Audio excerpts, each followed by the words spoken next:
این حرف منو چند روز دیگه بهش خواهی رسید.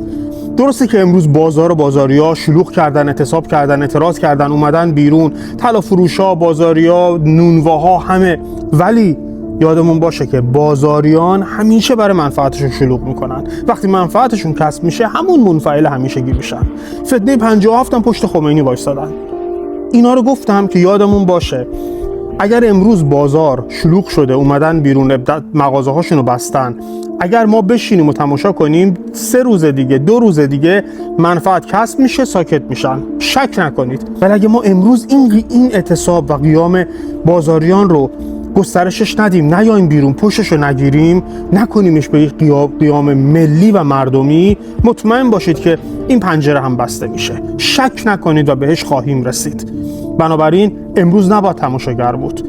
امروز نباید بشینیم ببینیم بازاریا چی میشه، آخرش هیچ چی نمیشه، منفعتشون کسب میشه، ساکت میشن. اینو من بهتون تضمین میدم. ولی اگر همین امروز ما درا پنجره ها رو ببندیم، موبایل ها رو بذاریم کنار، بیایم بیرون، پشتشون رو بگیریم، تبدیلش نکنیم به یک قیام ملی، همه چیز خاموش میشه. رضا شاه دوم همواره گفتن که پنجره آزادی همیشه باز نیست. باید قدر این پنجره ها رو دونست. منتشرش کن برای همه کسانی که دغدغه دارن برای آزادی. فردا خیرات یارتون.